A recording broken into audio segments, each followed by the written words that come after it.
അങ്ങയെ മുഴുവനായിട്ട് ഞാൻ സ്വീകരിക്കും. അപ്പം അങ്ങ് എൻ്റെ ഉള്ളിലുള്ളപ്പോൾ ബാക്കി കാര്യമൊക്കെ ആര് നടത്തിക്കോളും? അങ്ങ് നടത്തിക്കോളും. ഇപ്പം നമ്മുടെ കുഞ്ഞു മകൻ അവിടെ വരാന്തയിൽ അല്ലെങ്കിൽ മുറ്റത്ത് പന്ത് കളിച്ചുകൊണ്ടിരിക്കുകയാണ്. അവനൊരു പട്ടി കടിക്കാൻ വന്നേക്കണം. നമ്മൾ കാണുകയാണത്. നമ്മൾ എന്തു ചെയ്യും? നമ്മൾ ഓടിച്ചെന്നവനെ വാരിയെടുത്ത് രക്ഷിക്കുകയോ ഇല്ലയോ? അതോ അവൻ തിരുരക്തത്തിൻ്റെ സംരക്ഷണം എടുത്തിട്ടില്ല, അതുകൊണ്ട് അവനെ ഇപ്പം രക്ഷിക്കണ്ടെന്ന് വിചാരിച്ച് നിൽക്കോ? ഇതൊരു എക്സാഗ്രേറ്റഡ് ഉദാഹരണമാണ് അല്ലേ? അവൻ സംരക്ഷണം എടുത്തിട്ടുണ്ടോ?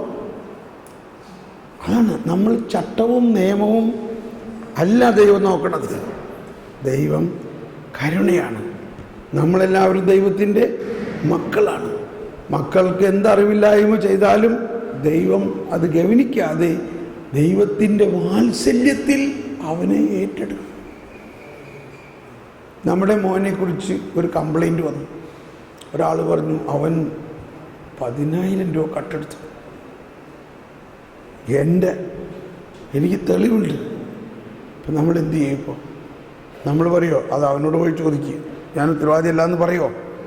നമ്മൾ പറയും, സാറേ ക്ഷമിക്കണം, അത് എൻ്റെ മകനാണ്, അവനൊരു അബദ്ധം പറ്റിപ്പോയി, അതുകൊണ്ട് ആ 10,000 രൂപയ്ക്ക് 10,000 രൂപയും അതിന് ഒരു പിഴയടക്കം 11,000 രൂപ നിങ്ങൾ വെച്ചു. അവനെ വെറുതെ വിട്ടേക്കണേ, അവരൊന്നും ചെയ്യരുത്. ഇതൊരമ്മ പറയുമോ ഇല്ലയോ? ഒരപ്പൻ പറയുമോ? ഇത് അപ്പൻ ചിലപ്പോൾ പറഞ്ഞില്ലെന്ന് വരും ഇല്ലേ? ഇതാണ് ദൈവത്തിൻ്റെ ഹൃദയം. അതിനാണ് കരുണ എന്ന് പറയുന്നത്. മെസറിക്കോർഡിയ എന്ന് പറഞ്ഞാൽ, മെസറി എന്ന് പറഞ്ഞാൽ മനുഷ്യൻ്റെ ദുരിതം ആണ് മെസറി. കോർഡിയ എന്ന് പറഞ്ഞാൽ, കോർ എന്ന് പറഞ്ഞാൽ ഹൃദയം. കാർഡിയോ, കോർ, കാർഡിയോ ഹൃദയം. അപ്പോൾ മെസറി കാർഡിയോ എന്ന് പറഞ്ഞാൽ ഈ മനുഷ്യരുടെ മുഴുവൻ ദുഃഖ ദുരിതങ്ങളെ എടുക്കുന്ന ഒരു ഹൃദയമാണ് ദൈവത്തിൻ്റെ ഹൃദയം. അതാണ് കരുണ. ഞാൻ പറഞ്ഞു, അതിന് ഹെസദ് എന്ന് പറഞ്ഞാൽ ദൈവത്തിൻ്റെ ആ കരുണാർദ്രമായ സ്നേഹം പ്രതിബിംബിക്കുന്ന പിതാവ്. മറ്റൊന്ന് ഒരു റഹാമി, അതായത് അമ്മയുടെ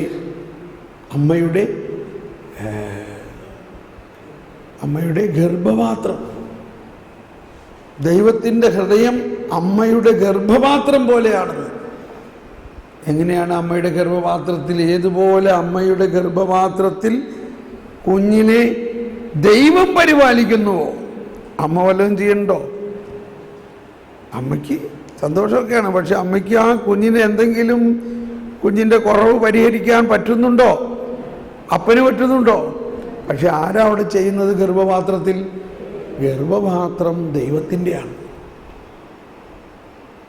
മൈക്കിളാഞ്ചലോൻ്റെ ആ ചിത്രത്തിന് അങ്ങനെ ഒരു വ്യാഖ്യാനമുണ്ട്. അതിനകത്ത് കുറേ പിതാവിങ്ങനെ നിന്നിട്ട് ആ ആദത്തിൻ്റെ തുടരണമുണ്ടല്ലോ, അതിൻ്റെ ഇങ്ങേ വശത്ത് കാണുന്ന ഒരു ഗർഭപാത്രമാണ്. ആ ഗർഭപാത്രത്തിൻ്റെ അകത്തുനിന്നാണ് പിതാവ് കൈ പൊക്കണത്. അപ്പോൾ അമ്മയുടെ ഗർഭപാത്രം ദൈവത്തിൻ്റെ പണിപ്പുരയാണ്, കരുണാർദ്രമായ ഹൃദയമാണ്.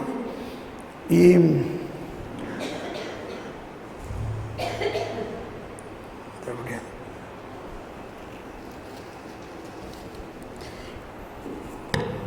മുടിയനായ പുത്രൻ തിരിച്ചു വന്നപ്പോൾ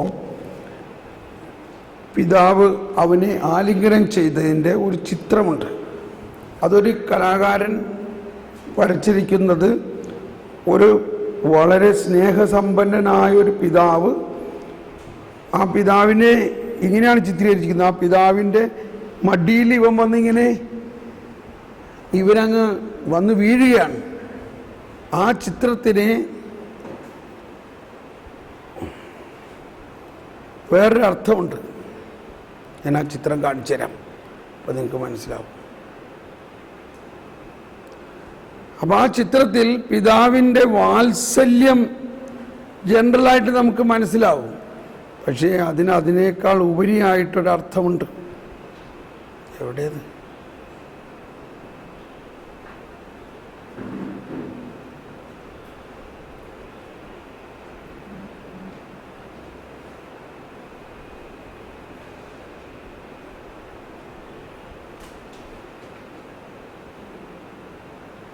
യെസ്, ഇതാണ് ആ ചിത്രം. കാണുന്നുണ്ടോ?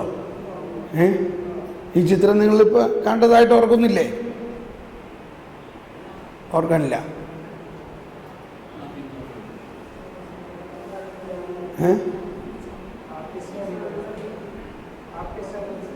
ആർട്ടിസ്റ്റിൻ്റെ പേരിപ്പോൾ എനിക്ക് പറയാൻ പറ്റുന്നില്ല. അപ്പോൾ ഇതിൻ്റെ സാരാംശം ഇതാണ്. ഈ താടിയുള്ള പഴയ വയസ്സായ പിതാവ് ഈ മകനെ ഇങ്ങനെ തൻ്റെ മടിയിൽ ആശ്വസിപ്പിക്കുകയാണ്. ഇവിടെ ആരും അധികം ശ്രദ്ധിക്കാതെ പോകുന്നൊരു കാര്യം, ഈ പിതാവിൻ്റെ രണ്ട് കരങ്ങൾ തമ്മിൽ വ്യത്യാസമുണ്ട്. അതാണ് ഒന്ന്, ഈ ഇടതുവശത്തെ കരം വളരെ കരുത്തുള്ള, കൈ ഇങ്ങനെ വിരിഞ്ഞ് നിൽക്കുന്ന, അവനെ അമർത്തി ഇങ്ങനെ പിടിച്ചിരിക്കുന്ന ഒരു പുരുഷൻ്റെ കരമാണ്, അപ്പൻ്റെ കരമാണ്. എന്നാൽ ഈ വലത് കരം വളരെ നീളമുള്ള വിരലുകളും വളരെ സഹതാപത്തോടെ തടവി അവനെ ആശ്വസിപ്പിക്കുന്ന ഒരു അമ്മയുടെ കരമാണത്. അങ്ങനെ ഈ പിതാവിൻ്റെ രണ്ട് കരങ്ങൾ തമ്മിൽ വ്യത്യാസമുണ്ട്. ഒന്ന് അപ്പൻ്റെ കരവും ഒന്ന് അമ്മയുടെ കരവും. ഇത് കാണണമെന്നുള്ളവരൊന്ന് കണ്ടോ?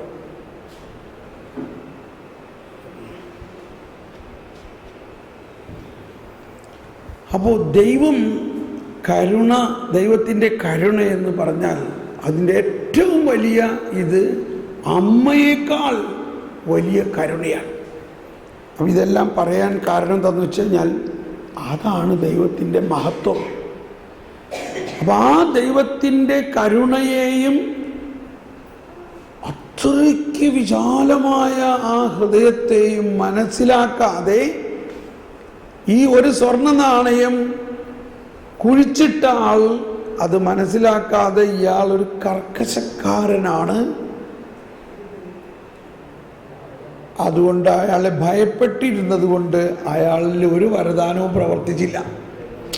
ഇത്രയും പറഞ്ഞത് വരദാനങ്ങളുടെ കാര്യം പറയാൻ വേണ്ടിയാണ്. അയാളിൽ ഒരു വരദാനവും പ്രവർത്തിച്ചില്ല. അപ്പോൾ നമ്മൾ വരദാനങ്ങളെ കുറിച്ച് തന്നെ പറയുമ്പോൾ അത് പോയി. ഇനി നമുക്ക് പിന്നെ കാണിക്കാതെ, അല്ലെങ്കിൽ നമ്മുടെ ക്ലാസ് പോകും. പിന്നെ ഇനി ആർക്കെങ്കിലും പ്രത്യേകിച്ച് കാണണമെന്നുണ്ടെങ്കിൽ അടുത്ത ഇടവേളയിൽ നമുക്ക് ചായയുടെ സമയം ഒന്ന് സിഗ്നൽ തരണേ. കഴിഞ്ഞോ? ചായ കഴിഞ്ഞോ? സമയമായോ? ചായ റെഡി. ഓക്കെ. ഒരു മിനിറ്റ്. ഇപ്പോൾ ഞാൻ പറഞ്ഞതിൻ്റെ സാരാംശം ഇതാണ്. നമ്മളിലുള്ള വരദാനങ്ങൾ കർത്താവ് നമുക്ക് തന്ന താലന്തുകൾ, അല്ലെങ്കിൽ സ്വർണ്ണ നാണയം പോലെ അത് താനേ മൾട്ടിപ്ലൈ ആകും. അത് താനേ മൾട്ടിപ്ലൈ ആകാതിരിക്കുന്നത് ഏത് സാഹചര്യത്തിലാണ്? ഈ മൂന്നാമത്തെ ഭൃത്യൻ അല്ലെങ്കിൽ പൗരൻ്റെ മനോഭാവം. ആരെക്കുറിച്ചുള്ള മനോഭാവം?